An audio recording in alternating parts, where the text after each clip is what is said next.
नमस्कार दोस्तों। आज हम एक ऐसे प्राकृतिक और अद्भुत तरीके के बारे में जानने वाले हैं जो बार बार पेशाब आना, पेशाब में जलन और लगातार कमजोरी जैसी समस्याओं में चमत्कार जैसा असर डाल सकता है। यह तरीका बिल्कुल सरल है, लेकिन इसका असर शरीर और मन दोनों पर गहरा पड़ता है। परमहंस योगानंदा के सिद्धांतों और ज्ञान के अनुसार हम सीखेंगे कि कैसे एक छोटा सा उपाय आपके जीवन में बड़ी राहत और संतुलन ला सकता है। और हां, अगर आपने अभी तक इस वीडियो को लाइक नहीं किया है तो तुरंत कर दीजिए और हमारे चैनल को सब्सक्राइब करना मत भूलिए। साथ ही कमेंट करके अभी के अभी बताइए कि आप यह वीडियो भारत के किस शहर से देख रहे हैं, ताकि हम आपके साथ और भी जुड़े रह सके। जब कोई इंसान बार बार पेशाब की समस्या से जूझता है, पेशाब करते समय जलन महसूस करता है, शरीर में अजीब सी कमजोरी बनी रहती है, बिना मेहनत के थकान घेर लेती है, मन अशांत रहने लगता है और आत्मविश्वास धीरे धीरे टूटने लगता है, तब अक्सर वह इसे सिर्फ एक शारीरिक समस्या समझकर नजरअंदाज कर देता है। लेकिन सत्य यह है कि शरीर कभी भी बिना कारण संकेत नहीं देता। शरीर आत्मा का मंदिर है, और जब इस मंदिर में ऊर्जा का संतुलन बिगड़ता है, तब सबसे पहले उसका प्रभाव मूत्र प्रणाली, स्नायु तंत्र और जीवन ऊर्जा पर दिखाई देता है। परमहंस योगानंदा कहा करते थे कि रोग केवल शरीर में नहीं होता, रोग पहले चेतना में जन्म लेता है और फिर शरीर के माध्यम से बोलता है। बार बार पेशाब आना केवल पानी ज्यादा पीने का परिणाम नहीं होता, यह शरीर की गहराई में छिपी कमजोरी, भय, तनाव, अपराध बोध और जीवन शक्ति के रिसाव का संकेत भी हो सकता है। जब व्यक्ति भीतर से असुरक्षित महसूस करता है, जब उसका मन लगातार भविष्य की चिंता में डूबा रहता है, जब उसकी इच्छाएं दब जाती हैं या अत्यधिक भोग में ऊर्जा नष्ट होती है, तब प्राण शक्ति सबसे पहले उस स्थान से कमजोर होती है जिसे योग शास्त्र में स्वादिष्ठान चक्र कहा गया है। यही चक्र मूत्राशय, गुर्दे, प्रजनन शक्ति और रचनात्मक ऊर्जा से जुड़ा होता है। और जब यह चक्र असंतुलित होता है, तब बार बार पेशाब, जलन, कमजोरी और नपुंसक सी थकान जीवन में प्रवेश करने लगती है। आधुनिक विज्ञान इसे संक्रमण, हार्मोन या नसों की समस्या कह सकता है, लेकिन योग और आयुर्वेद इसे ऊर्जा के पतन का संकेत मानते हैं। अब यह प्रश्न उठता है कि अदरक जैसी साधारण सी दिखने वाली चीज इस गहरी समस्या में चमत्कार जैसा असर कैसे कर सकती है? तो इसका उत्तर केवल रसायन में नहीं, बल्कि चेतना में छिपा है। अदरक केवल एक मसाला नहीं है, यह अग्नि तत्व का जीवंत रूप है। यह शरीर की जठराग्नि को जागृत करता है, प्राणों के प्रवाह को पुनः सक्रिय करता है और जड़ हो चुकी ऊर्जा में गति भर देता है। आयुर्वेद में अदरक को विश्व भेषज कहा गया है, यानी ऐसी औषधि जो अनेक रोगों में सहायता करती है। लेकिन परमहंस योगानंदा की दृष्टि में अदरक इसलिए प्रभावी है क्योंकि यह शरीर के भीतर सोई हुई आत्म अग्नि को जगाती है। जब व्यक्ति अदरक का सही उपयोग करता है, सही भावना और सही समय के साथ, तब यह केवल पेशाब की जलन नहीं कम करता, बल्कि उस भय और कमजोरी को भी जलाने लगता है जो अंदर वर्षों से जमी होती है। बार बार पेशाब आना अक्सर उस स्थिति में बढ़ जाता है जब मन अस्थिर होता है, रात में चिंता अधिक होती है, नींद टूटती है और अवचेतन भय मूत्राशय को बार बार सक्रिय कर देता है। योग विज्ञान मानता है कि मूत्राशय केवल भौतिक अंग नहीं, बल्कि भावनात्मक स्मृतियों का भंडार भी है। इसलिए जो लोग जीवन में अपमान, असुरक्षा या असफलता का बोझ हो रहे होते हैं, उनमें यह समस्या अधिक देखी जाती है। अब अदरक यहां एक दिव्य साधन की तरह काम करता है, क्योंकि यह शरीर को गर्म ही नहीं करता, यह मन को भी स्थिर करता है। इसके सेवन से रक्त संचार सुधरता है, गुर्दों पर दबाव कम होता है और स्नायु तंत्र को शक्ति मिलती है। लेकिन इसका सबसे बड़ा लाभ यह है कि यह शरीर में रुकी हुई ऊर्जा को बाहर निकालने की बजाय ऊपर की ओर प्रवाहित करना सिखाता है। परमहंस योगानंदा ने बार बार कहा कि जब जीवन ऊर्जा नीचे की ओर बहने लगती है, तब कमजोरी आती है, और जब वही ऊर्जा ऊपर उठने लगती है, तब स्वास्थ्य, तेज और आत्मबल जन्म लेता है। अदरक इसी परिवर्तन की शुरुआत करता है। जब व्यक्ति सुबह खाली पेट हल्की मात्रा में अदरक का सेवन करता है, मन शांत रखता है और कुछ क्षण ईश्वर का स्मरण करता है, तब अदरक शरीर के भीतर एक संवाद शुरू करता है। यह संवाद गुर्दों से लेकर मस्तिष्क तक होता है, जिससे पेशाब की बार बार की इच्छा धीरे धीरे नियंत्रित होने लगती है, जलन कम होने लगती है और जो कमजोरी वर्षों से शरीर को खोखला कर रही थी वह ऊर्जा में बदलने लगती है।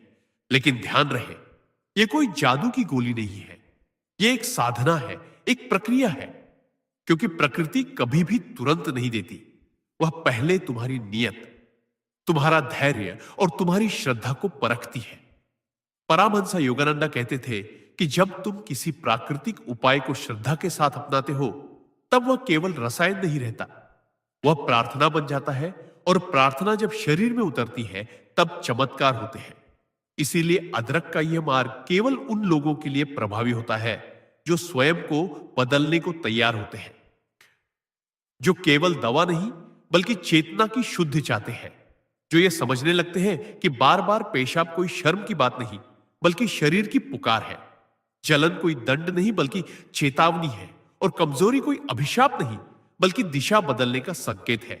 और यही समझ इस पहले भाग का सार है कि रोग से लड़ना नहीं है, रोग को समझना है। क्योंकि जिस दिन तुमने अपने शरीर की भाषा समझ ली उसी दिन आधा उपचार अपने आप हो जाता है। अगले भाग में हम और गहराई से जानेंगे कि यह समस्या पुरुषों और महिलाओं में अलग अलग क्यों दिखाई देती है, स्वादिष्ठान चक्र कैसे असंतुलित होता है और अदरक इस चक्र पर कैसे काम करता है। इसलिए इस ज्ञान को हल्के में मत लेना, इसे सुनते समय अपने भीतर उतरने देना, क्योंकि यह केवल जानकारी नहीं, यह आत्म जागरण की शुरुआत है। जब हम बार बार पेशाब, जलन और कमजोरी जैसी समस्याओं को केवल ऊपर ऊपर से देखते हैं तब हम उसके मूल कारण को छू ही नहीं पाते। क्योंकि योग और आध्यात्मिक विज्ञान यह स्पष्ट रूप से कहता है कि पुरुष और स्त्री दोनों के शरीर में यह समस्या दिखाई तो एक सी देती है, लेकिन उसके पीछे काम करने वाली ऊर्जा, भावनाएं और संस्कार अलग अलग होते हैं।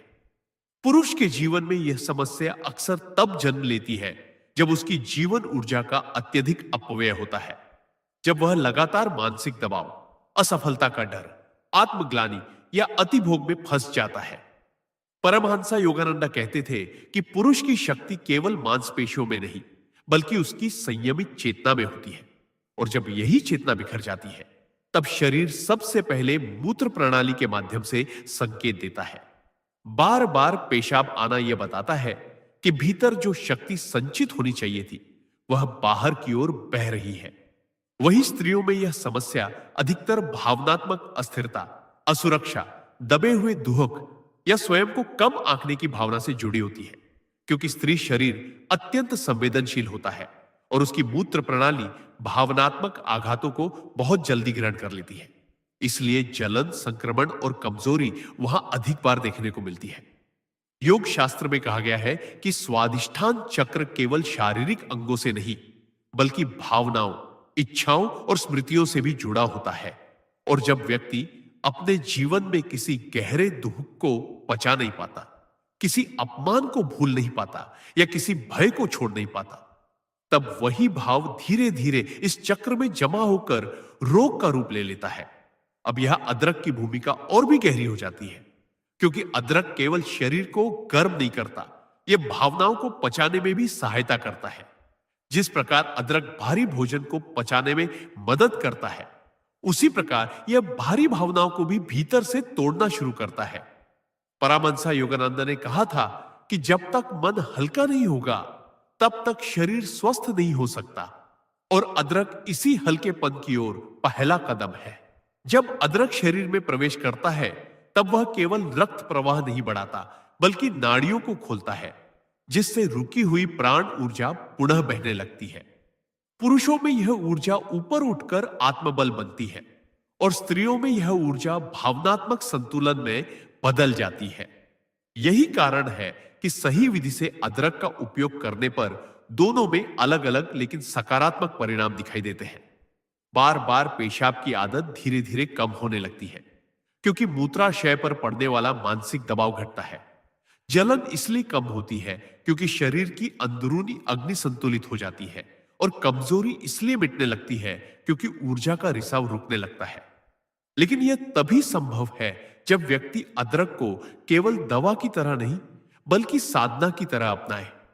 सुबह या शाम जब व्यक्ति अदरक को ग्रहण करता है और मन में यह भावना रखता है कि वह अपने शरीर को शक्ति, शुद्धता और संतुलन दे रहा है, तब यह प्रक्रिया कई गुना प्रभावी हो जाती है। परमहंस योगानंदा बार बार यह समझाते थे कि चेतना जहां जाती है, ऊर्जा वहीं बहती है। इसलिए यदि व्यक्ति डर के साथ दवा लेता है, तो दवा भी डर के साथ काम करती है, और यदि श्रद्धा के साथ लेता है, तो दवा भी श्रद्धा बन जाती है। पुरुषों में विशेष रूप से यह देखा गया है कि देर रात जागना, अत्यधिक स्क्रीन टाइम, अनियमित भोजन और निरंतर तनाव इस समस्या को बढ़ा देता है, क्योंकि इससे स्वादिष्ठान चक्र लगातार उत्तेजित रहता है और शांत नहीं हो पाता। वही स्त्रियों में भावनात्मक थकान, दूसरों के लिए जीते जीते स्वयं को भूल जाना और भीतर की बातों को दबाना इस चक्र को कमजोर करता है, और अदरक यहां एक संतुलनकर्ता की तरह कार्य करता है। यह उत्तेजना को शांत भी करता है और जड़ता को तोड़ता भी है। यही इसका रहस्य है।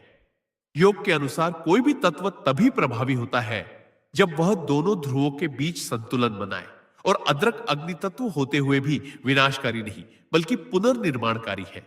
इसीलिए इसे सही मात्रा और सही समय पर लेने से शरीर स्वयं को ठीक करने लगता है। बार बार पेशाब आना धीरे धीरे चेतावनी से संवाद में बदल जाता है। शरीर यह बताने लगता है कि अब वह ठीक हो रहा है। जलन कम होने के साथ साथ मन में शांति आने लगती है, और कमजोरी के स्थान पर स्थिरता महसूस होने लगती है।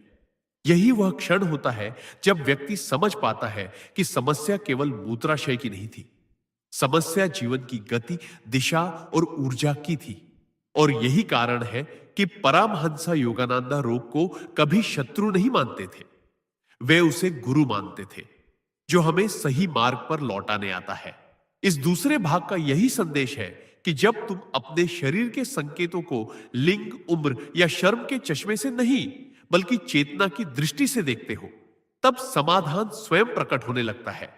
और अदरक उस समाधान का केवल एक माध्यम है, स्रोत नहीं। स्रोत तुम्हारी जागरूकता है।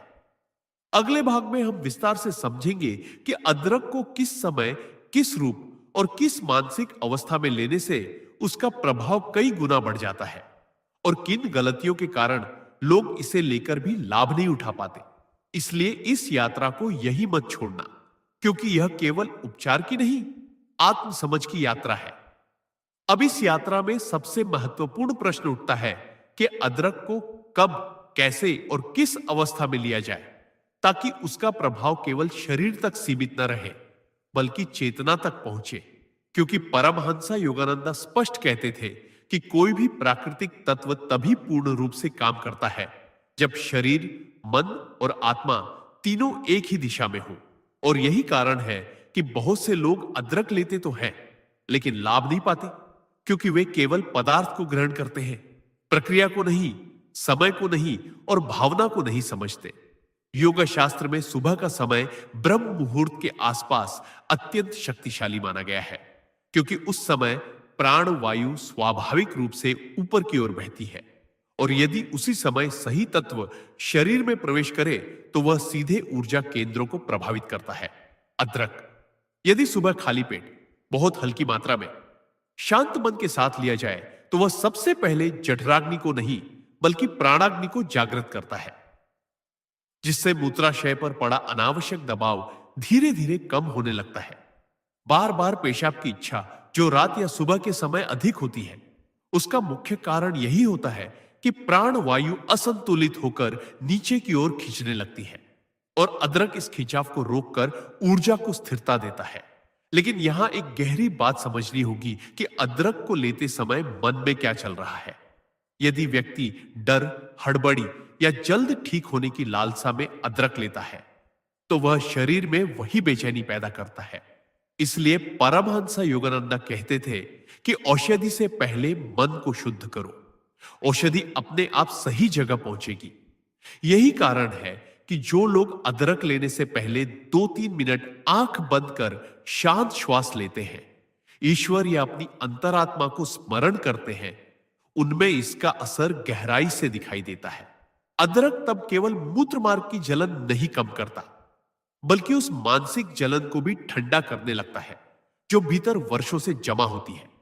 बहुत से लोगों को पेशाब में जलन इसलिए होती है क्योंकि उनका शरीर भीतर से लगातार क्रोध, ईर्ष्या या अपराध बोध में जल रहा होता है, और अदरक इस भीतरी आग को संतुलित करता है, न कि बढ़ाता है। आयुर्वेद में कहा गया है कि अदरक अग्नि को नियंत्रित करता है, भड़काता नहीं, और यही इसकी सबसे बड़ी शक्ति है। जब इसे सही समय पर लिया जाता है तो यह गुर्दों के फिल्टर को मजबूत करता है, रक्त में जमा विषाक्त तत्वों को धीरे धीरे बाहर निकालने में सहायता करता है, और मूत्राशय की मांसपेशियों को वह संदेश देता है कि अब उन्हें बार बार सिकुड़ने की आवश्यकता नहीं है। लेकिन यदि वही अदरक देर रात अधिक मात्रा में या तनाव की अवस्था में लिया जाए तो वह उल्टा असर भी कर सकता है। इसलिए समय और संयम यह अत्यंत आवश्यक है। परमहंस योगानंदा ने अपने शिष्यों को हमेशा यह सिखाया कि प्रकृति का कोई भी उपहार तभी वरदान बनता है जब उसे अनुशासन के साथ अपनाया जाए। अदरक के साथ भी यही नियम लागू होता है। यह कोई तत्काल आराम देने वाली दवा नहीं, बल्कि शरीर को स्वयं को ठीक करने की शिक्षा देने वाला साधन है। जब व्यक्ति लगातार कुछ दिनों तक सही विधि से इसका उपयोग करता है तो शरीर धीरे धीरे अपनी स्मृति बदलने लगता है। मूत्राशय को जो आदत पड़ चुकी थी बार बार संकेत देने की, वह आदत ढीली पड़ने लगती है। जलन की तीव्रता कम होती है और कमजोरी का स्थान एक स्थिर शांत ऊर्जा लेने लगती है। यही वह अवस्था होती है जहां व्यक्ति पहली बार महसूस करता है कि अब वह केवल ठीक नहीं हो रहा, बल्कि भीतर से मजबूत बन रहा है। और यही आध्यात्मिक उपचार की पहचान है, क्योंकि आध्यात्मिक उपचार में लक्षण नहीं बल्कि जड़ बदली जाती है। परमहंस योगानंदा कहते थे कि जब जड़ बदल जाती है तो शाखाएं अपने आप हरी हो जाती हैं। इस तीसरे भाग का यही गूढ़ संदेश है कि अदरक को केवल चबाकर निगलना पर्याप्त नहीं है, उसे समय, भावना और जागरूकता के साथ आत्मसात करना आवश्यक है। तभी वह चमत्कार जैसा असर दिखाता है, अन्यथा वह भी बाकी चीजों की तरह केवल एक आदत बनकर रह जाता है। अगले भाग में हम यह समझेंगे कि कौन सी मानसिक आदतें और दैनिक गलतियां इस समस्या को बार बार वापस ले आती हैं और अदरक के प्रभाव को कैसे कमजोर कर देती है। इसीलिए इस ज्ञान को यही मत रोकना, क्योंकि हर अगला कदम तुम्हें तुम्हारे शरीर और आत्मा के और करीब ले जाएगा। इस बिंदु पर आकर यह समझना अत्यंत आवश्यक हो जाता है कि केवल सही उपाय अपनाना ही पर्याप्त नहीं होता, बल्कि उन आदतों को पहचानना और छोड़ना उससे भी ज्यादा जरूरी है जो बार बार पेशाब, जलन और कमजोरी को वापस खींच लाती है। क्योंकि परमहंस योगानंदा बार बार यह स्पष्ट करते थे कि जब तक मनुष्य अपने दैनिक जीवन की लय नहीं बदलता, तब तक कोई भी साधना स्थायी फल नहीं देती। सबसे पहली और सबसे गहरी आदत है निरंतर तनाव में जीना। बहुत से लोग दिन भर अपने मन को भविष्य की आशंकाओं, आर्थिक डर, रिश्तों की उलझनों और स्वयं की तुलना दूसरों से करने में उलझाए रखते हैं, और यह मानसिक दबाव सीधा मूत्राशय तक पहुंचता है, क्योंकि मूत्राशय भय और असुरक्षा का सबसे संवेदनशील केंद्र होता है। यही कारण है कि जब व्यक्ति तनाव में होता है तो उसे बार बार पेशाब लगती है, और जब यही तनाव वर्षों तक चलता है तो यह समस्या स्थायी रूप लेने लगती है। दूसरी बड़ी गलती है देर रात तक जागना और शरीर की प्राकृतिक घड़ी को अनदेखा करना। योग शास्त्र के अनुसार रात का समय शरीर की मरम्मत का समय होता है, और यदि उस समय व्यक्ति स्क्रीन, चिंता या अनियमित भोजन में लगा रहता है तो गुर्दे और मूत्र प्रणाली पूरी तरह विश्राम नहीं कर पाते, जिससे सुबह उठते ही बार बार पेशाब की इच्छा होती है और शरीर थका हुआ महसूस करता है। तीसरी आदत जो इस समस्या को गहरा करती है वह है अत्यधिक उत्तेजक भोजन और पेय का सेवन। चाहे वह मसालों के अति हो, अत्यधिक कैफीन हो या भावनात्मक उत्तेजना पैदा करने वाली चीजें, ये सभी स्वादिष्टान चक्र को असंतुलित करती है। और यहां यह समझना जरूरी है कि अदरक स्वयं अग्नि तत्व है, इसलिए यदि उसे गलत आदतों के साथ जोड़ा जाए तो वह अपना संतुलनकारी स्वभाव खो सकता है।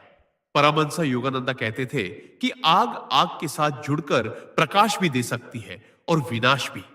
यह इस बात पर निर्भर करता है कि उसे किस दिशा में लगाया जा रहा है। चौथी और बहुत सूक्ष्म गलती है बार बार अपने शरीर पर अविश्वास करना। बहुत से लोग हर छोटी अनुभूति पर डर जाते हैं, बार बार गूगल पर लक्षण खोजते हैं, दूसरों की कहानियां सुनकर अपने भीतर भय जमा करते हैं और यह भय मूत्राशय को लगातार सतर्क अवस्था में रखता है, जिससे पेशाब की आवृत्ति बढ़ जाती है और जलन की अनुभूति तीव्र हो जाती है। योग कहता है कि जहां भय है वहां प्रवाह नहीं है और जहां प्रवाह नहीं है वहां रोग जन्म लेता है। पांचवी आदत है भावनाओं को दबाना। बहुत से लोग अपने दुहक, क्रोध, अपमान या असफलता को व्यक्त नहीं करते। वे भीतर ही भीतर सब कुछ रोक लेते हैं और यही रोकी हुई भावनाएं धीरे धीरे शारीरिक लक्षणों में बदल जाती है, विशेषकर मूत्र प्रणाली के माध्यम से, क्योंकि यह प्रणाली त्याग और छोड़ने से जुड़ी होती है। जब व्यक्ति भावनात्मक रूप से छोड़ना नहीं सीखता, तब शरीर उसे शारीरिक रूप से सिखाने लगता है। अब यहां अदरक की भूमिका एक मार्गदर्शक की तरह होती है। वह शरीर को संकेत देता है कि अब छोड़ना सुरक्षित है, अब ऊर्जा को रोकने की जरूरत नहीं है। लेकिन यदि व्यक्ति अपनी आदतों को नहीं बदलता, तो अदरक का प्रभाव अधूरा रह जाता है। परमहंस योगानंद इसीलिए कहते थे कि उपचार बाहर से नहीं, भीतर से शुरू होता है। अदरक केवल उस शुरुआत को गति देता है। इस चौथे भाग का सबसे बड़ा संदेश यही है कि यदि तुम सच में इस समस्या से मुक्त होना चाहते हो, तो तुम्हें अपने जीवन की गति को थोड़ा धीमा करना होगा। रात को समय पर सोना होगा, मन को दिन में कुछ क्षण विश्राम देना होगा, अपने डर को पहचान कर उसे देखने का साहस करना होगा और अपने शरीर के साथ युद्ध नहीं बल्कि संवाद शुरू करना होगा। जब ये बदलाव होते हैं तो अदरक अपने आप अधिक प्रभावी हो जाता है, क्योंकि तब वह ऐसे शरीर में प्रवेश करता है जो सहयोग के लिए तैयार है, संघर्ष के लिए नहीं। और यही वे क्षण होता है जब बार बार पेशाब की समस्या धीरे धीरे अपनी पकड़ ढीली करने लगती है। जलन केवल स्मृति बनकर रह जाती है और कमजोरी के स्थान पर स्थिर आत्मविश्वास जन्म लेने लगता है। अगले भाग में हम गहराई से जानेंगे कि श्वास, ध्यान और अदरक का संयोजन कैसे इस समस्या को जड़ से प्रभावित करता है और कैसे कुछ सरल प्राण अभ्यास से मूत्र प्रणाली को नई शक्ति दे सकते हैं। इसलिए इस यात्रा को यहां मत रोकना, क्योंकि अब हम शरीर से आगे श्वास और चेतना के क्षेत्र में प्रवेश करने वाले हैं। अब जब शरीर की आदतों और जीवन शैली की परतें धीरे धीरे खुलने लगती है, तब यह समझना अनिवार्य हो जाता है कि श्वास का इस समस्या से कितना गहरा संबंध है। क्योंकि परमहंस योगानंदा बार बार यह कहते थे कि श्वास केवल हवा का आना जाना नहीं है, श्वास जीवन ऊर्जा का प्रवेश द्वार है। और जब श्वास असंतुलित होती है तो सबसे पहले उसका प्रभाव मूत्र प्रणाली और स्नायु तंत्र पर पड़ता है। बहुत से लोग दिन भर उथली, तेज और बिखरी हुई सांस लेते हैं। उनका ध्यान श्वास पर नहीं बल्कि चिंता पर होता है और यही बिखरी हुई श्वास प्राण ऊर्जा को नीचे की ओर धकेलती रहती है, जिससे मूत्राशय लगातार सक्रिय रहता है और बार बार पेशाब की इच्छा बनी रहती है। योग विज्ञान कहता है कि जिस व्यक्ति की सांसें अनियमित होती हैं, उसका मूत्राशय भी अनियमित संकेत देता है। इसलिए अदरक के साथ यदि श्वास का संतुलन न किया जाए तो उपचार अधूरा रह जाता है। यहां एक अत्यंत सरल लेकिन गहरा सिद्धांत काम करता है कि जब सांस ऊपर उठती है तो ऊर्जा ऊपर उठती है और जब सांस गिरती है तो ऊर्जा भी नीचे गिरती है। परमहंस योगानंदा ने सिखाया कि प्राण को ऊपर की ओर ले जाने से ही शरीर में स्थिरता और शक्ति आती है और इसी सिद्धांत पर अदरक और श्वास का संयुक्त प्रभाव कार्य करता है। जब व्यक्ति सुबह अदरक का सेवन करने के बाद कुछ मिनट धीमी, गहरी और जागरूक श्वास लेता है, तब अदरक द्वारा जागृत की गई अग्नि बिखरने के बजाय सही दिशा में प्रवाहित होने लगती है। इससे मूत्राशय को यह संदेश मिलता है कि अब उसे बार बार प्रतिक्रिया देने की आवश्यकता नहीं है। जलन इसलिए कम होने लगती है क्योंकि श्वास के साथ शरीर की आंतरिक गर्मी संतुलित हो जाती है और कमजोरी इसलिए मिटने लगती है क्योंकि प्राण ऊर्जा का रिसाव रुक जाता है। बहुत से लोगों को यह अनुभव होता है कि जब वे शांत बैठकर श्वास पर ध्यान देते हैं, तब पेशाब की तात्कालिक इच्छा अपने आप शांत हो जाती है यह कोई मनोवैज्ञानिक भ्रम नहीं, बल्कि प्राण के पुनर्संयोजन का संकेत है। योग कहता है कि मूत्राशय पर मन का सीधा नियंत्रण होता है और मन पर श्वास का। इसलिए श्वास को साध लेने पर मूत्र प्रणाली अपने आप शांत होने लगती है। पारमहंसा योगानंदा इसीलिए ध्यान को औषधि से भी ऊपर रखते थे, क्योंकि ध्यान श्वास को और श्वास प्राण को नियंत्रित करती है, और जब प्राण नियंत्रित होता है तो शरीर स्वयं को ठीक करने लगता है। इस प्रक्रिया में अदरक एक उत्प्रेरक की तरह काम करता है।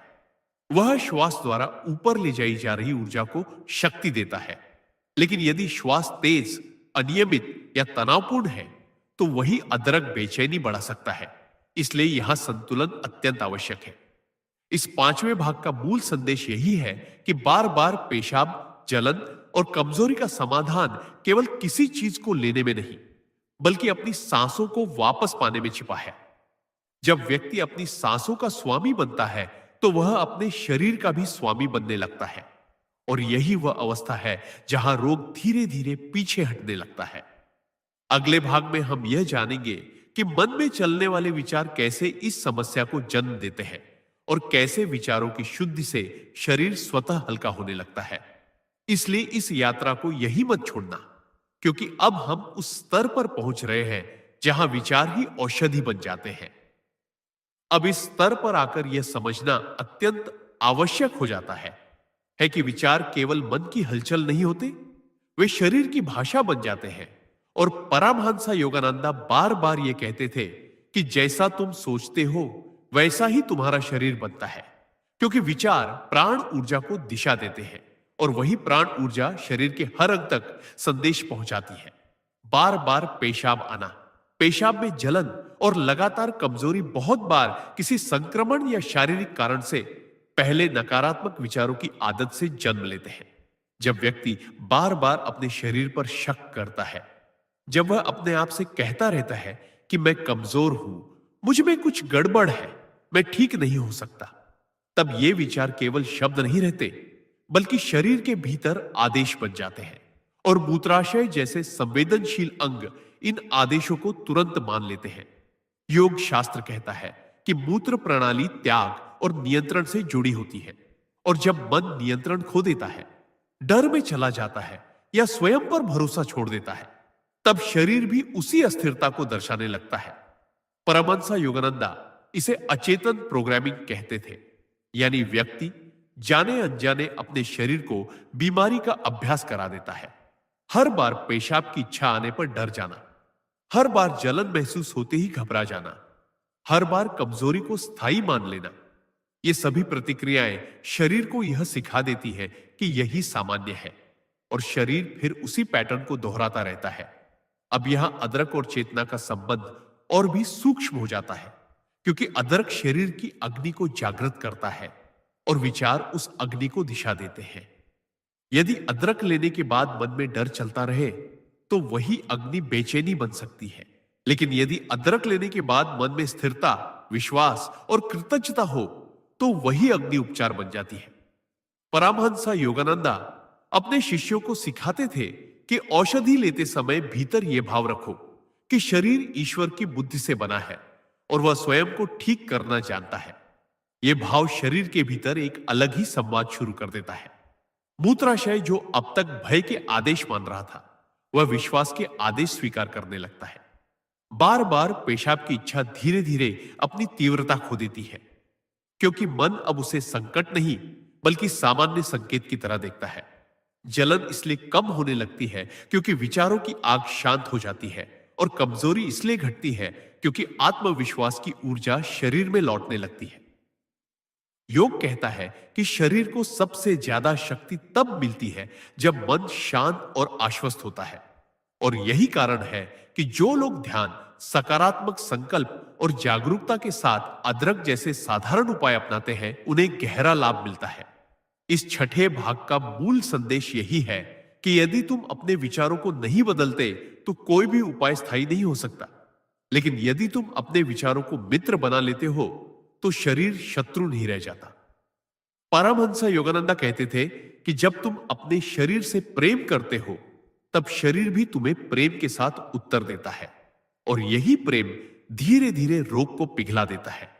अगले भाग में हम ये समझेंगे कि भावनात्मक स्मृतियां म्यों पुराने आघात और दबा हुआ दुख इस समस्या को कैसे जकड़े रहते हैं और कैसे उन्हें मुक्त किए बिना पूर्ण उपचार संभव नहीं होता। इसलिए इस यात्रा को यही मत छोड़ना, क्योंकि अब हम उस गहराई में उतरने वाले हैं जहां शरीर नहीं, आत्मा बोलती है। अब इस पड़ाव पर पहुंचकर हमें उस परत को छूना होता है जहां अधिकांश लोग जाना नहीं चाहते, क्योंकि वहां शरीर नहीं बल्कि स्मृतियां रहती है। वहां बीमारी नहीं बल्कि दबा हुआ दुख, अनकहे शब्द, अधूरे रिश्ते और वर्षों से रोकी गई भावनाएं निवास करती है। परमहंसा योगानंद कहा करते थे कि शरीर रोग से नहीं थकता, शरीर स्मृतियों के बोझ से थकता है। और जब कोई व्यक्ति बार बार पेशाब, जलन और कमजोरी से जूझ रहा होता है, तो बहुत बार उसके पीछे कोई ऐसा भावनात्मक अनुभव छिपा होता है जिसे उसने जी तो लिया लेकिन स्वीकार नहीं किया। कोई अपमान जिसे वह भूलने का दिखावा करता है, कोई डर जिसे वह मजबूती का मुखौटा पहनाकर दबा देता है, कोई रिश्ता जिसे उसने खो दिया लेकिन उसका शोक कभी पूरा नहीं किया। और यही अधूरापन शरीर के उस हिस्से में जमा हो जाता है जो छोड़ने और त्याग से जुड़ा होता है, अर्थात मूत्र प्रणाली। योग के अनुसार जब व्यक्ति भावनात्मक रूप से किसी बात को पकड़कर रखता है, तब शरीर शारीरिक रूप से छोड़ने में कठिनाई महसूस करता है। इसलिए बार बार पेशाब आना केवल तरल पदार्थ की अधिकता नहीं बल्कि भावनात्मक अधिभार का संकेत भी हो सकता है। जलन केवल संक्रमण का लक्षण नहीं बल्कि भीतर की जली हुई स्मृतियों की प्रतिध्वनि हो सकती है। और कमजोरी केवल पोषण की कमी नहीं बल्कि वर्षों से रोके गए आंसुओं की थकान हो सकती है। परमहंस योगानंदा ने अपने शिष्यों को यह समझाया कि जब तक तुम अपने भीतर की पीड़ा को सम्मान नहीं दोगे, तब तक वह शरीर के माध्यम से बोलती रहेगी। और यही कारण है कि बहुत से लोग दवाएं बदलते रहते हैं लेकिन समस्या वही रहती है, क्योंकि समस्या शरीर में नहीं, आत्मा के दरवाजे पर खड़ी होती है। अब यह अदरक का कार्य केवल जैविक नहीं बल्कि प्रतीकात्मक भी हो जाता है। अदरक की ऊष्मा उस जमी हुई भावनात्मक ठंडक को पिघलाने लगती है जो वर्षों से भीतर जमी होती है। लेकिन यह पिघलना तभी सुरक्षित होता है जब व्यक्ति उसे स्वीकार करने को तैयार हो। इसलिए जो लोग अदरक लेने के साथ साथ अपने मन को शांत करते हैं, अपने अतीत को बिना निर्णय के देखते हैं और स्वयं से यह कहते हैं कि जो हुआ उसे मैं स्वीकार करता हूं और अब छोड़ने को तैयार हूं, उनमें अदरक का प्रभाव कहीं अधिक गहरा होता है, क्योंकि तब शरीर को यह संकेत मिलता है कि अब उसे स्मृतियों को ढोते रहने की आवश्यकता नहीं है। मूत्राशय, जो अब तक भावनात्मक बोझ का भार उठा रहा था, धीरे धीरे हल्का होने लगता है। पेशाब की आवृत्ति कम होने लगती है क्योंकि भीतर कुछ छूटने लगता है। जलन इसलिए शांत होती है क्योंकि भीतर की आग अब लड़ाई की नहीं, शुद्ध की बन जाती है। और कमजोरी इसलिए घटती है क्योंकि आत्मा पर से बोझ उतरने लगता है। योग शास्त्र कहता है कि जब आत्मा हल्की होती है तब शरीर स्वयं को ठीक करने के लिए स्वतंत्र हो जाता है। परमहंस योगानंदा इसी स्वतंत्रता को स्वास्थ्य कहते थे। इस प्रक्रिया में एक बात अत्यंत आवश्यक है कि व्यक्ति स्वयं को दोषी ना ठहराए। बहुत से लोग अपने दुख के लिए स्वयं को कमजोर मान लेते हैं, लेकिन यह भी एक प्रकार का दमन है। सच्ची मुक्ति तब आती है जब व्यक्ति अपने अनुभवों को स्वीकार करता है बिना उन्हें सही या गलत ठहराए। और जब यही स्वीकार्यता अदरक जैसी प्राकृतिक ऊष्मा के साथ जुड़ती है, तब भीतर एक सुरक्षित वातावरण बनता है जहां पुरानी स्मृतियां बिना दर्द के पिघल सकती है। बहुत से लोगों को इस चरण में यह अनुभव होता है कि कभी कभी पेशाब की समस्या अस्थायी रूप से बदलती है, कभी थोड़ी बढ़ती है, कभी घटती है। यह इस बात का संकेत होता है कि शरीर पुरानी स्मृतियों को छोड़ने की प्रक्रिया में है।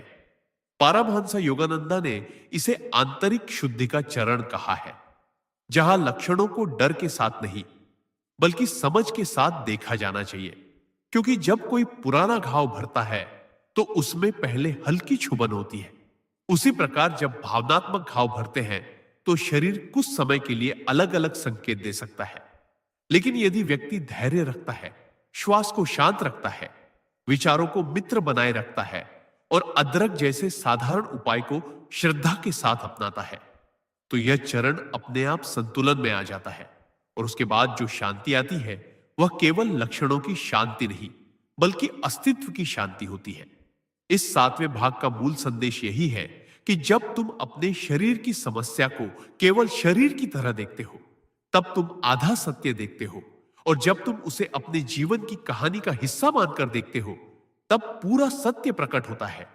बार बार पेशाब, जलन और कमजोरी तुम्हें नीचा दिखाने नहीं आती, वे तुम्हें हल्का बनाने आती है।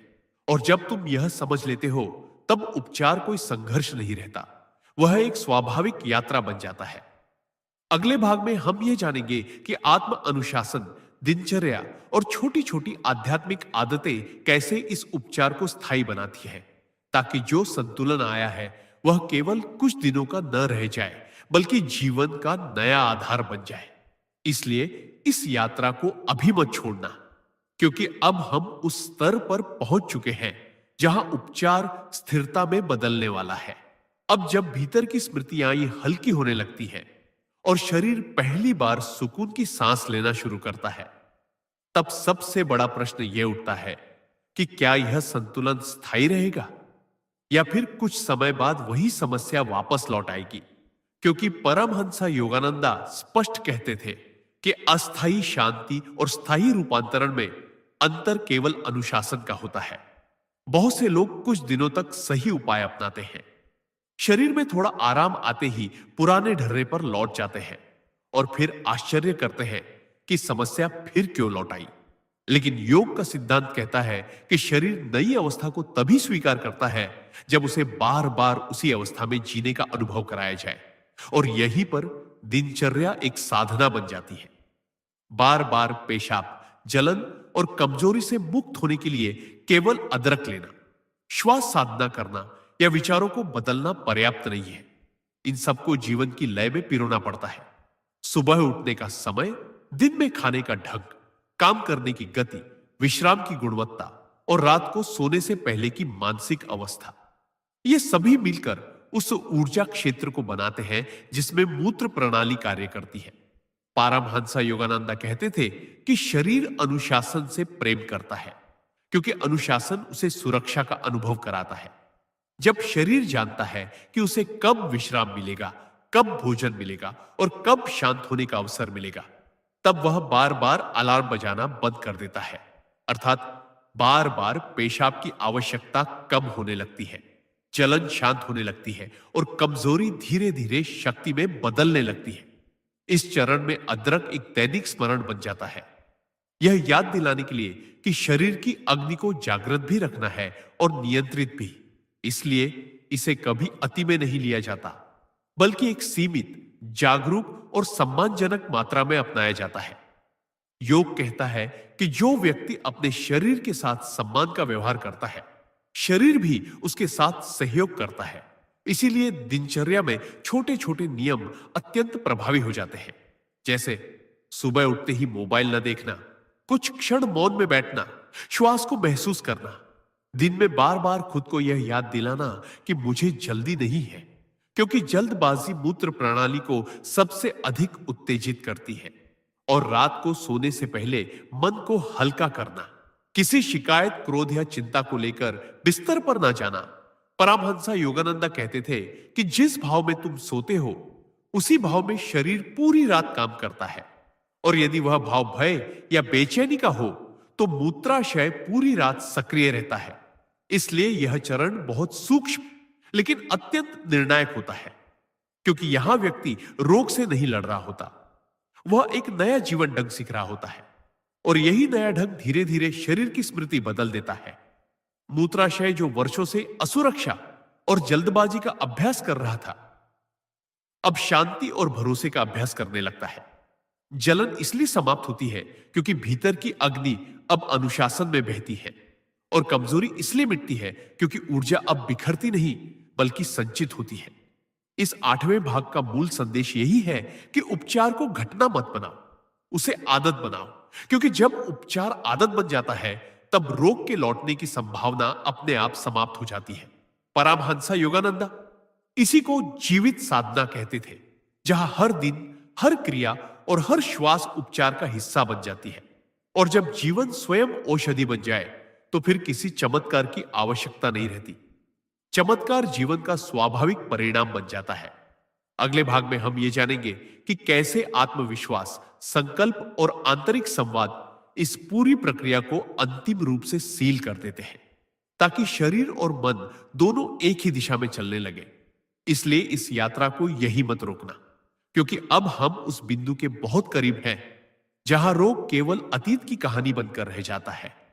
अब इस यात्रा का वह चरण आता है जहां बाहरी उपाय लगभग पीछे छूटने लगते हैं और भीतर की आवाज सबसे महत्वपूर्ण बन जाती है। क्योंकि परमहंस योगानंदा बार बार यह समझाते थे कि मनुष्य का सबसे बड़ा उपचार उसका आत्मविश्वास होता है और सबसे बड़ा रोग आत्मसंदेह है। बहुत से लोग अदरक लेते हैं, दिनचर्या सुधारते हैं, श्वास पर ध्यान देते हैं, फिर भी भीतर कहीं ना कहीं एक डर छुपा रहता है कि कहीं यह समस्या लौट ना आए। और यही डर भविष्य में रोग का बीज बन जाता है, क्योंकि शरीर शब्दों से नहीं, भाव से सीखता है। यदि भीतर भाव यह है कि मैं अभी भी कमजोर हूं, तो शरीर उसी भाव के अनुसार स्वयं को ढालता है।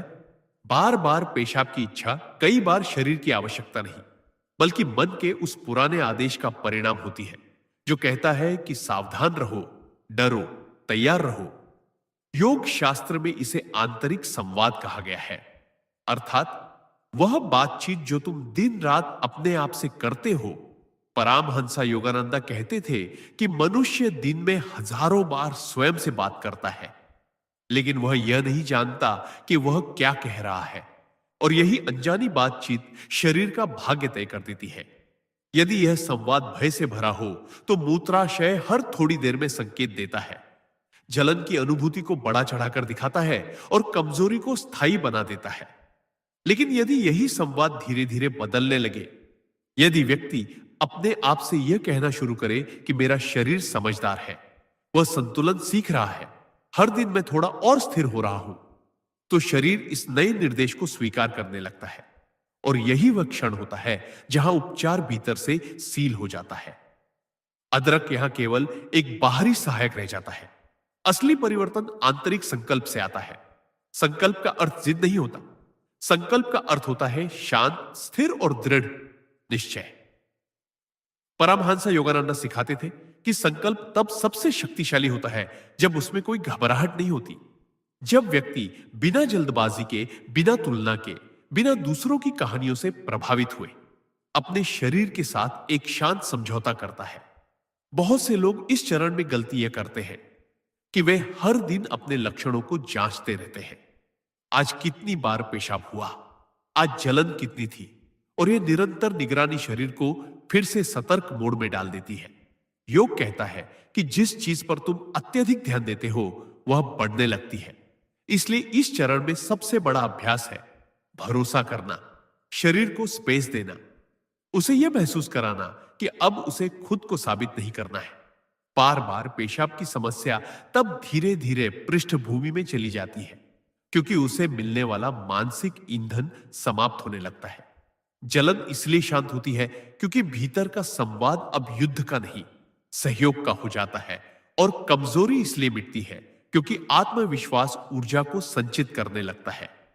परमहंस योगानंदा कहते थे कि आत्मविश्वास कोई भावनात्मक उत्साह नहीं, बल्कि एक गहरी शांति होती है जो शरीर तक उतरती है। इस अवस्था में व्यक्ति यह समझने लगता है कि स्वास्थ्य कोई लक्ष्य नहीं, बल्कि एक संबंध है, शरीर के साथ बना हुआ संबंध। और जब यह संबंध भरोसे पर आधारित होता है, तो शरीर बार बार चेतावनी देने की आवश्यकता नहीं समझता। इस 9वें भाग का सबसे बड़ा संदेश यही है कि अब तुम उपचार के विद्यार्थी नहीं रहे, तुम उसके सहभागी बन चुके हो। अब तुम्हारा हर शब्द, हर विचार और हर आंतरिक संवाद या तो शरीर को ऊपर उठाएगा या नीचे गिराएगा। और यही कारण है कि इस चरण में कम करना अधिक प्रभावी हो जाता है। कम सोचना, कम जांचना, कम डरना और अधिक भरोसा करना।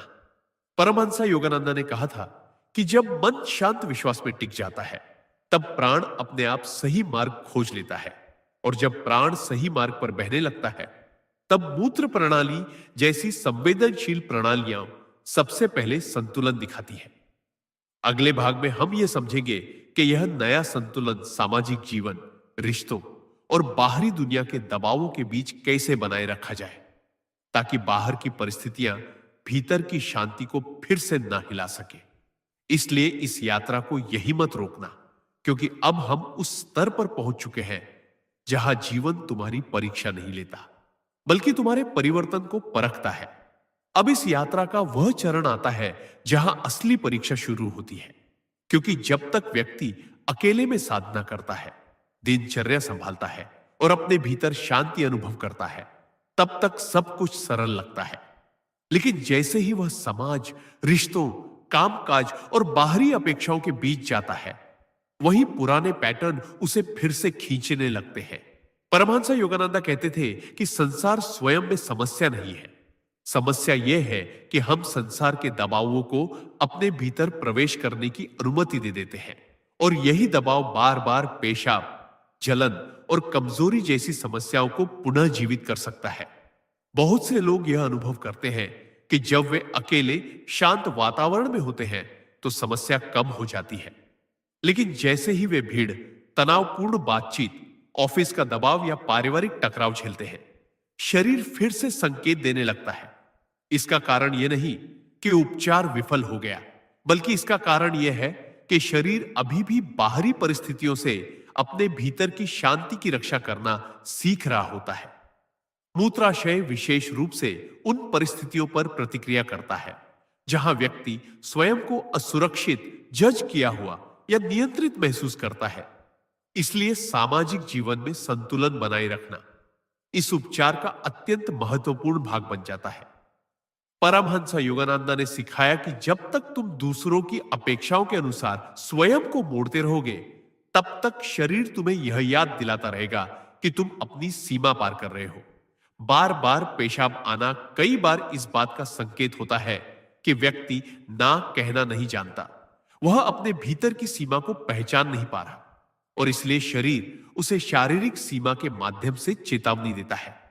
जलन तब बढ़ती है जब व्यक्ति भीतर ही भीतर किसी स्थिति से लड़ रहा होता है, लेकिन बाहर से मुस्कुरा रहा होता है, और कमजोरी तब आती है जब व्यक्ति लगातार दूसरों की ऊर्जा उठाए फिरता है, लेकिन स्वयं को भरने का समय नहीं देता। इस चरण में अदरक और साधना केवल सहायक रह जाते हैं। असली काम होता है आंतरिक दृढ़ता विकसित करना, अर्थात बाहर की परिस्थितियों के बीच भी भीतर वही शांति बनाए रखना जो एकांत में मिलती है। परमहंस योगानंदा इसे चलती हुई साधना कहते थे, जहां व्यक्ति बाजार में भी ध्यानस्थ रहता है, बातचीत में भी जागरूक रहता है और दबाव में भी अपनी सांस को नहीं खोता।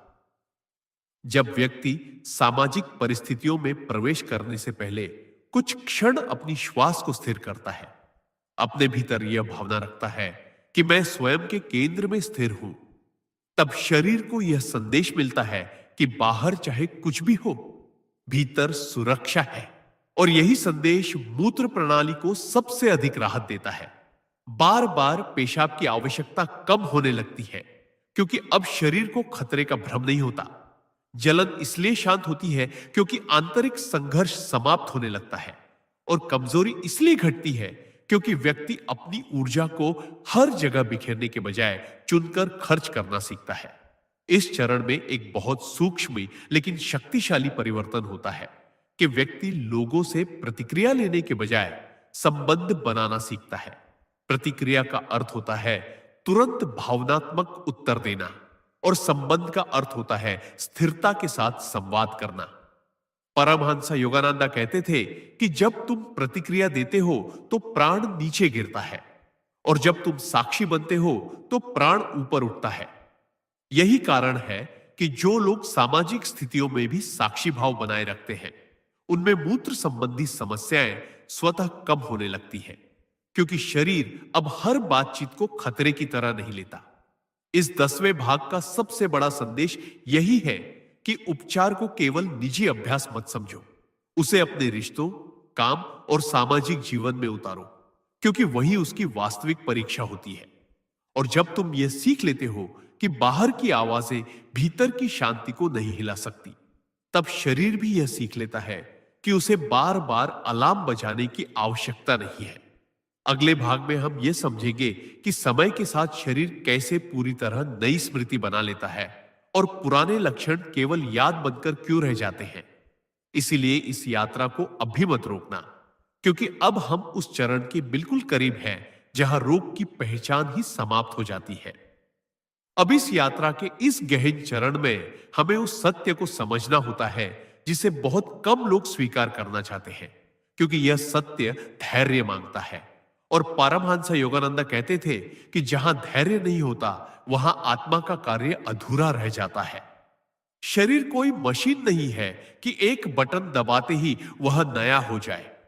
शरीर स्मृति से बना है, वर्षों की आदतों, भावनाओं, भय, संघर्ष और असंतुलन की स्मृति से। और जब कोई व्यक्ति बार बार पेशाब, जलन और कमजोरी जैसी समस्याओं से बाहर निकलता है, तो वास्तव में वह अपने शरीर को एक नई स्मृति सिखा रहा होता है। यह नई स्मृति धीरे धीरे बनती है, जैसे कोई नदी नया रास्ता बनाती है। पहले वह हल्का सा मोड़ लेती है, फिर धीरे धीरे पुराना रास्ता सूखने लगता है। और यही प्रक्रिया शरीर में भी घटती है। बहुत से लोग इस चरण में गलती ये करते हैं कि वे हर दिन स्वयं से पूछते हैं कि अब पूरी तरह ठीक हुआ या नहीं। और यही प्रश्न शरीर को फिर से पुराने पैटर्न की याद दिला देता है, क्योंकि शरीर को जांच नहीं, भरोसा चाहिए। परमहंस योगानंद कहते थे कि शरीर उस गुरु की तरह है जो तब तक परीक्षा लेता है जब तक शिष्य स्वयं पर भरोसा करना नहीं सीख लेता। इस चरण में कभी कभी ऐसा भी होता है कि पुराने लक्षण हल्के रूप में लौटते हुए प्रतीत होते हैं, जैसे अचानक एक दिन बार बार पेशाब की इच्छा महसूस होना या हल्की जलन का अनुभव होना। और यहीं पर अधिकांश लोग डर जाते हैं। लेकिन योग का दृष्टिकोण कहता है कि यह वापसी नहीं, बल्कि अंतिम सफाई होती है। यह उस पुराने पैटर्न का अंतिम प्रयास होता है जो ये जांचना चाहता है कि क्या व्यक्ति सच में बदल चुका है या नहीं। यदि उस क्षण व्यक्ति शांत रहता है, अपनी श्वास को स्थिर रखता है, अपने भीतर यह कहता है कि मैं सुरक्षित हूं, मेरा शरीर सीख रहा है, तो वही क्षण शरीर के लिए निर्णायक बन जाता है, क्योंकि तब उसे यह संकेत मिलता है कि अब पुराने अलार्म की आवश्यकता नहीं है। मूत्राशय धीरे धीरे अपनी पुरानी आदत भूलने लगता है, जलन की स्मृति फीकी पड़ने लगती है, और कमजोरी जो कभी स्थायी पहचान लगती थी वह केवल एक बीती हुई अवस्था बनकर रह जाती है। परमहंस योगानंदा ने इसे देह स्मृति का पुनर्लेखन कहा है, अर्थात शरीर की किताब में एक नया अध्याय लिखा जाना। इस चरण में अदरक, दिनचर्या, श्वास और विचार सभी मिलकर एक शांत पृष्ठभूमि बनाते हैं। लेकिन असली काम समय करता है, और समय तभी सहयोग करता है जब व्यक्ति उसे जल्दबाजी से नहीं, मित्रता से अपनाता है। बहुत से लोग पूछते हैं कि इसमें कितना समय लगेगा, लेकिन योग कहता है कि समय की गणना करने वाला मन स्वयं बाधा बन जाता है, क्योंकि उपचार तब तेज होता है जब उसे गिनती में नहीं बांधा जाता। इस अवस्था में व्यक्ति यह सीखने लगता है कि स्वास्थ्य कोई उपलब्धि नहीं, बल्कि एक स्वाभाविक अवस्था है। और जैसे ही वह इस स्वाभाविकता को स्वीकार करता है, शरीर भी उसी लय में ढलने लगता है। इस 11वें भाग का सबसे बड़ा संदेश यही है कि अब तुम्हें कुछ नया करने की जरूरत नहीं है। अब तुम्हें केवल वही बने रहना है जो तुम बन चुके हो, शांत, जागरूक और भरोसे से भरे हुए। परमहंस योगानंद कहते थे कि जब साधक साधना को छोड़ देता है लेकिन साधना उसे नहीं छोड़ती, तब वास्तविक परिवर्तन घटता है। और यही वह क्षण होता है जब रोग की कहानी समाप्त नहीं होती, बल्कि अप्रासंगिक हो जाती है। अगले भाग में हम यह समझेंगे कि यह नया संतुलन आध्यात्मिक विकास, आत्म ऊर्जा और जीवन के उच्च उद्देश्य से कैसे जुड़ जाता है। क्योंकि जब शरीर ठीक होता है तब आत्मा आगे बढ़ने की मांग करती है। इसलिए इस यात्रा को अभी मत रोकना, क्योंकि अब हम केवल रोग से मुक्ति की नहीं, जीवन के विस्तार की ओर बढ़ रहे हैं। अब जब शरीर की स्मृति शांत हो चुकी है, लक्षण अपनी पकड़ ढीली कर चुके हैं और भीतर एक स्थिरता जन्म ले चुकी है, तब जीवन एक नया प्रश्न पूछता है। और परमहंस योगानंद कहते थे कि यही वह क्षण होता है जब आत्मा आगे बढ़ने की अनुमति मांगती है। क्योंकि स्वास्थ्य अपने आप में अंतिम लक्ष्य नहीं है। स्वास्थ्य तो केवल वह आधार है जिस पर आत्मा अपने वास्तविक उद्देश्य की इमारत खड़ी करती है। बहुत से लोग रोग से मुक्त होने के बाद भी भीतर एक खालीपन महसूस करते हैं, क्योंकि उन्होंने वर्षों तक अपने जीवन को समस्या के इर्द गिर्द परिभाषित किया होता है, और जब समस्या हटती है तो पहचान भी हिल जाती है। बार बार पेशाब, जलन और कमजोरी केवल शारीरिक अनुभव नहीं थे, वे एक लंबी यात्रा के शिक्षक थे, जिन्होंने व्यक्ति को रुकना सिखाया, सुनना सिखाया और भीतर झांकना सिखाया। और अब जब यह शिक्षक धीरे धीरे विदा लेने लगता है, तब जीवन यह पूछता है कि अब तुम अपनी ऊर्जा का उपयोग किस दिशा में करोगे। योग शास्त्र कहता है कि यदि मुक्त हुई ऊर्जा को सही दिशा ना दी जाए तो वह फिर से पुराने मार्ग खोज लेती है। इसलिए इस चरण में आत्म ऊर्जा को किसी उच्च उद्देश्य से जोड़ना अत्यंत आवश्यक हो जाता है। परमहंस योगानंदा इसे ऊर्जा का उत्क्रमण कहते थे, अर्थात वही ऊर्जा जो कभी भय, असुरक्षा और असंतुलन में बह रही थी, अब सेवा, रचनात्मकता और चेतना के विस्तार में प्रवाहित होने लगती है। जब व्यक्ति अपने जीवन में किसी अर्थपूर्ण कार्य से जुड़ता है, चाहे वह किसी की सहायता करना हो, किसी कला में डूबना हो, किसी आध्यात्मिक अभ्यास में गहराई लाना हो, या केवल अधिक जागरूकता के साथ जीना हो, तब शरीर को यह संदेश मिलता है कि उसकी ऊर्जा अब सुरक्षित और उपयोगी हाथों में है। और यही संदेश मूत्र प्रणाली जैसी संवेदनशील प्रणालियों को स्थायी शांति देता है, क्योंकि अब शरीर को बार बार ध्यान खींचने की आवश्यकता नहीं रहती। जलन इसलिए अप्रासंगिक हो जाती है क्योंकि भीतर की अग्नि अब उद्देश्य की रोशनी बन जाती है। और कमजोरी इसीलिए लौटकर नहीं आती क्योंकि ऊर्जा अब बिखरती नहीं बल्कि एक दिशा में बहती है। इस चरण में व्यक्ति यह अनुभव करता है कि जो समस्या कभी बोझ लगती थी, वही समस्या अब मार्गदर्शक बन चुकी है, क्योंकि उसी ने उसे भीतर की दुनिया से परिचित कराया। परमहंस योगानंद कहते थे कि जब रोग तुम्हें ईश्वर की ओर मोड़ दे, तब वह रोग नहीं रहता, वह दीक्षा बन जाता है। और यही दीक्षा इस 12वें भाग का सार है कि अब तुम्हारा जीवन केवल ठीक रहने के बारे में नहीं है, बल्कि जागृत रहने के बारे में है। इस अवस्था में व्यक्ति छोटे छोटे संकेतों के प्रति भी संवेदनशील हो जाता है। वह समझने लगता है कि कब रुकना है, कब आगे बढ़ना है, कब कहना है और कब मौन रहना है। और यही संवेदनशीलता शरीर की सबसे बड़ी सुरक्षा बन जाती है, क्योंकि अब शरीर और आत्मा के बीच कोई संघर्ष नहीं रहता, दोनों एक ही दिशा में चलने लगते हैं। इस चरण में अदरक जैसे साधारण उपाय भी अपना स्थान बदल लेते हैं। वे अब उपचार नहीं बल्कि स्मरण बन जाते हैं। स्मरण की शरीर की अग्नि को सम्मान के साथ संभालना है, न दबाना है और न भड़काना है। इस 12वें भाग का सबसे बड़ा संदेश यही है कि यदि तुम इस यात्रा को यहां तक ले आए हो, तो अब पीछे लौटने का कोई कारण नहीं है, क्योंकि अब तुम रोग से नहीं, उद्देश्य से संचालित हो रहे हो। और जब जीवन उद्देश्य से संचालित होता है, तब शरीर अपने आप संतुलन बनाए रखता है।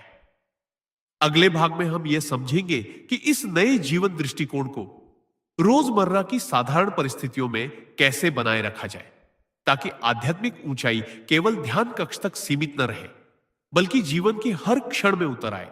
इसलिए इस यात्रा को यही मत रोकना, क्योंकि अब हम उस बिंदु पर हैं जहां उपचार जीवन में बदलने वाला है।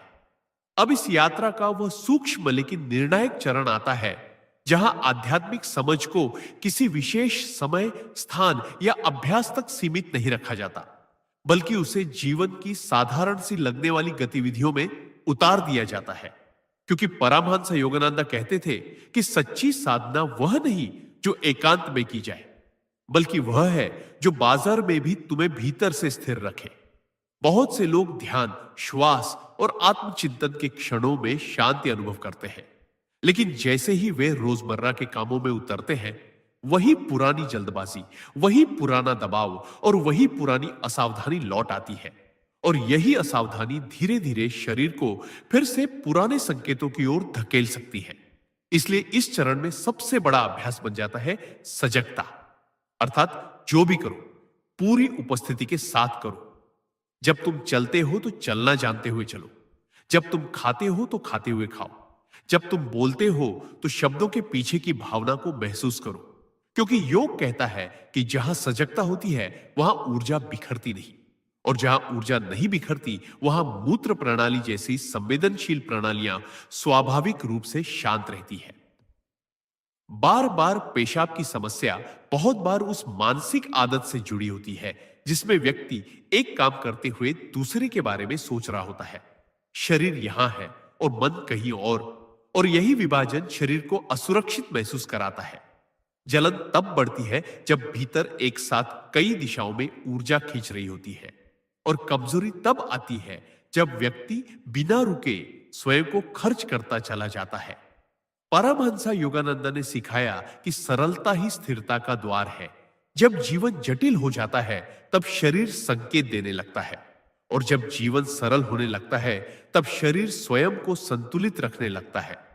इस चरण में व्यक्ति यह सीखता है कि उसे हर चीज पर तुरंत प्रतिक्रिया नहीं देनी है, हर सूचना पर टिप्पणी नहीं करनी है, हर भावना को तुरंत बाहर नहीं निकालना है, बल्कि भीतर एक शांत विराम बनाए रखना है।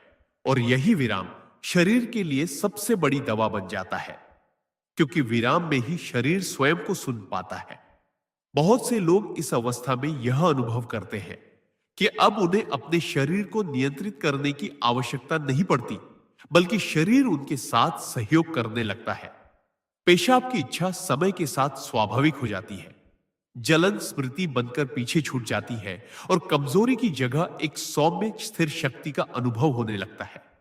इस चरण में अदरक जैसे उपाय केवल भौतिक सहारा नहीं रहते, वे एक प्रतीक बन जाते हैं कि जीवन की अग्नि को संतुलन में रखना है, न उसे दबाना है और न उसे भटकने देना है। परमहंसा योगानंदा कहते थे कि जब साधक जीवन को पूजा की तरह जीने लगता है तब शरीर मंदिर की तरह शुद्ध रहने लगता है। इस 13वें भाग का मूल संदेश यही है कि अब तुम्हें कुछ विशेष करने की आवश्यकता नहीं है, बल्कि जो भी कर रहे हो उसे ठीक से करने की आवश्यकता है, पूरी उपस्थिति के साथ, बिना खिंचाव के, बिना भागदौड़ के, क्योंकि यही उपस्थिति धीरे धीरे शरीर की सबसे गहरी सुरक्षा बन जाती है। और जब जीवन का हर क्षण साधना बन जाए तब रोग को लौटने का कोई स्थान नहीं मिलता। अगले भाग में हम इस पूरी यात्रा का सार समझेंगे और यह जानेंगे कि कैसे कृतज्ञता और विनम्रता इस परिवर्तन को अंतिम रूप से स्थिर कर देती है, ताकि जो शांति मिली है वह अहंकार में न बदल जाए बल्कि और गहरी हो जाए। इसलिए इस यात्रा को यही मत रोकना, क्योंकि अब हम समापन की ओर बढ़ रहे हैं, जहां समझ अनुभव में और अनुभव मौन में बदलने वाला है। अब इस यात्रा का वह अत्यंत सूक्ष्म और निर्णायक चरण आता है जिसे परमहंस योगानंदा ने साधना की मौन परिपक्वता कहा है, क्योंकि यहां व्यक्ति न तो किसी रोग से लड़ रहा होता है, न किसी उपाय को सिद्ध करने की कोशिश कर रहा होता है, बल्कि वह उस जीवन के प्रति कृतज्ञ होना सीख रहा होता है जिसने उसे तोड़ा भी, झकझोरा भी और अंततः गढ़ भी दिया। इस चरण में सबसे बड़ा खतरा रोग का लौटना नहीं होता, बल्कि अहंकार का जन्म लेना होता है। क्योंकि जब कोई व्यक्ति लंबे समय की कमजोरी, बार बार पेशाब की परेशानी और जलन जैसे कष्टों से बाहर निकलता है, तो भीतर कहीं ना कहीं यह भाव आ सकता है कि मैं ठीक हो गया, मैंने यह कर लिया। और यही मैं बहुत सूक्ष्म रूप से फिर से असंतुलन का बीज बो सकता है। योग कहता है कि जहां कृतज्ञता नहीं होती वहां संतुलन टिकता नहीं। इसलिए इस अवस्था में व्यक्ति को हर दिन, हर सुबह और हर रात बिना किसी औपचारिक शब्दों के केवल भीतर से धन्यवाद कहना सीखना होता है। अपने शरीर को धन्यवाद, अपने अनुभवों को धन्यवाद, यहां तक कि उस समस्या को भी धन्यवाद जिसने उसे भीतर की ओर मोड़ा। क्योंकि परमहंस योगानंद कहते थे कि जिस पीड़ा ने तुम्हें जागरूक बनाया वह पीड़ा नहीं रही, वह गुरु बन गई। इस चरण में व्यक्ति यह समझने लगता है कि शरीर को अब किसी कठोर अनुशासन की आवश्यकता नहीं है, बल्कि एक कोमल सम्मान की आवश्यकता है। न जरूरत से ज्यादा नियंत्रण, न लापरवाही, बल्कि एक सहज मित्रता। और यही मित्रता मूत्र प्रणाली, पाचन तंत्रिका तंत्र और ऊर्जा प्रवाह को स्थायी रूप से शांत करती है। बार बार पेशाब की समस्या इस स्तर पर इसलिए नहीं लौटती क्योंकि अब व्यक्ति अपने शरीर की आवाज को अनदेखा नहीं करता। जलन इसलिए नहीं उभरती क्योंकि भीतर का तनाव अब जमा नहीं होता, और कमजोरी इसलिए नहीं आती क्योंकि व्यक्ति स्वयं से युद्ध नहीं करता। इस चरण में जीवन की गति धीमी नहीं होती, बल्कि संतुलित हो जाती है। व्यक्ति कार्य भी करता है, जिम्मेदारियां वो भी निभाता है, लेकिन भीतर एक गहरा मौन बना रहता है, और यही मौन शरीर की सबसे बड़ी सुरक्षा बन जाता है। परमहंस योगानंद ने कहा था कि मौन ऊर्जा को संरक्षित करता है, और जहां ऊर्जा संरक्षित होती है वहां रोग टिक नहीं पाता। इस अवस्था में अदरक जैसे सरल उपाय भी किसी इलाज की तरह नहीं लिए जाते, बल्कि एक स्मरण की तरह अपनाए जाते हैं। स्मरण की जीवन की अग्नि को जागरूकता से संभालना है। इस भाग का सबसे गहरा संदेश यही है कि अब तुम्हें स्वयं को स्वस्थ व्यक्ति के रूप में पहचानने की भी आवश्यकता नहीं है, क्योंकि पहचान जितनी छोटी होती है, जीवन उतना ही बड़ा होता है। जब व्यक्ति स्वयं को केवल एक बहती हुई चेतना की तरह देखने लगता है, तब शरीर अपने आप उस चेतना के अनुरूप ढल जाता है। इस चरण में कृतज्ञता केवल शब्द नहीं रहती, वह दृष्टि बन जाती है। व्यक्ति हर अनुभव में सीख देखता है, हर परिस्थिति में संतुलन खोजता है, और यही दृष्टि रोग को लौटने से पहले ही निरस्त कर देती है, क्योंकि रोग वही पनपता है जहां विरोध होता है, और कृतज्ञता विरोध को पिघला देती है। इस 14वें भाग का सार यही है कि उपचार को पकड़कर मत रखो, उसे बहने दो, क्योंकि जो चीज पकड़ में रहती है वह डर से जुड़ जाती है, और जो बहती है वह भरोसे से जुड़ जाती है। अगले और अंतिम भाग में हम इस पूरी यात्रा का समापन करेंगे, जहां कोई उपाय, कोई विधि और कोई कथा नहीं बचेगी। केवल एक शांत समझ बचेगी कि शरीर, मन और आत्मा अलग अलग नहीं है, और जब यह समझ स्थिर हो जाती है, तब जीवन स्वयं उपचार बन जाता है। इसलिए इस यात्रा को अंत तक ले चलो, क्योंकि अगला भाग अंत नहीं बल्कि पूर्णता है। अब हम इस लंबी और गहन यात्रा के अंतिम चरण पर पहुंच चुके हैं, और यह वह क्षण है जहां कोई औषधि, उपाय या तकनीक अपना अलग महत्व नहीं रखती, क्योंकि सच्चा परिवर्तन अब भीतर के स्तर पर हो चुका होता है। परमहंस योगानंद कहते थे कि जब शरीर, मन और आत्मा एक ही धारा में बहने लगते हैं, तब रोग और असंतुलन केवल स्मृति बनकर रह जाते हैं। अब बार बार पेशाब, जलन और कमजोरी जैसी परेशानियां केवल अतीत की कहानियां बन जाती हैं, क्योंकि व्यक्ति ने अपने भीतर जो स्थिरता, सजगता, आत्मविश्वास, कृतज्ञता और मौन विकसित किया है, वही उसका असली उपचार बन गया है। यह अंतिम चरण सभी पूर्ववर्ती चरणों का संयोग है। यह श्वास का संतुलन है, विचारों की शुद्धि है, भावनाओं का मुक्त होना है, दिनचर्या और अनुशासन का पालन है, सामाजिक जीवन में संतुलन है, आत्म ऊर्जा का उच्च उद्देश्य में प्रवाह है, और सबसे महत्वपूर्ण, अहंकार का विसर्जन और कृतज्ञता का अनुभव है। यह अदरक, श्वास अभ्यास, दिनचर्या या ध्यान केवल उपकरण है, और अब उनका प्रयोग केवल स्मरण के लिए होता है कि जीवन को सचेत, सम्मान और प्रेम के साथ जीना है। अब व्यक्ति समझता है कि बार बार पेशाब आने की समस्या केवल शरीर की प्रतिक्रिया नहीं थी, बल्कि चेतना को जागृत करने वाला संदेश था। जलन केवल भीतर की अग्नि का संकेत था, कमजोरी केवल ऊर्जा के असंतुलन की चेतावनी थी, और जब इन संकेतों को समझकर उन्हें स्थिरता, विश्वास और जीवन दृष्टि में बदल दिया गया, तब समस्या स्वतः पीछे हट गई। परमहंस योगानंद कहते थे कि जब साधक अपने भीतर पूर्णता महसूस करता है, तब उसके आसपास की दुनिया भी उसी लय में बदलने लगती है। अर्थात कोई तनाव, कोई भय, कोई जल्दी या दबाव उसके भीतर की शांति को नहीं हिला सकता। यह स्थिरता तब तक कायम रहती है जब तक व्यक्ति हर दिन, हर कार्य, हर श्वास और हर विचार में सजग, कृतज्ञ और सरल रहता है। यही वह अवस्था है जहां जीवन स्वयं उपचार बन जाता है और रोग केवल एक स्मृति रह जाता है। यह स्मृति न डराती है, न नियंत्रण मांगती है, बल्कि वह केवल यह याद दिलाती है कि जीवन में संतुलन कितना महत्वपूर्ण है। इस अंतिम चरण में व्यक्ति यह अनुभव करता है कि स्वास्थ्य कोई अस्थायी लक्ष्य नहीं, बल्कि जीवन की प्रवाहशील अवस्था है, और जब यह प्रवाह स्थिर हो जाता है, तब बार बार पेशाब, जलन और कमजोरी जैसी भौतिक समस्याएं अप्रासंगिक हो जाती है। यहां व्यक्ति समझता है कि अदरक, योग, दिनचर्या, श्वास और आंतरिक संवाद केवल उपकरण है और असली परिवर्तन भीतर की दृष्टि, भीतर का विश्वास और भीतर की स्थिरता से आता है। इस अंतिम भाग का सबसे गहरा संदेश यही है कि अब जीवन की हर गतिविधि, हर संबंध, हर चुनौती, हर खुशी और हर दुख एक साधना बन जाती है। और जब जीवन साधना बन जाता है, तब उपचार, स्वास्थ्य, संतुलन और आध्यात्मिक विकास अपने आप स्थायी हो जाते हैं। परमहंस योगानंदा कहते थे कि यही वह स्थिति है जहां व्यक्ति रोग के बारे में नहीं सोचता, वह केवल जीवन की पूर्णता को जीता है। और यही पूर्णता बार बार पेशाब, जलन और कमजोरी जैसी समस्याओं के पीछे छिपे संदेशों का सर्वोच्च उत्तर है।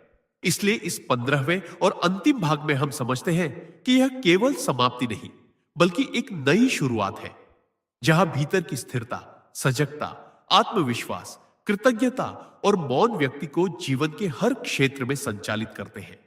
और यही वह अवस्था है जिसे परमहंस योगानंद कहते थे, सच्चा स्वास्थ्य, सच्चा शक्ति और सच्चा जीवन। अब यह ज्ञान और अनुभव तुम्हारे भीतर स्थायी रूप से प्रवेश कर चुका है और जो भी कदम आगे बढ़ाओगे वह इसी स्थिरता, संतुलन और जागरूकता के साथ होगा। यही अंतिम उपदेश है कि जीवन को सम्मान, प्रेम, सजगता और विश्वास के साथ जियो, क्योंकि जब जीवन ऐसा हो जाता है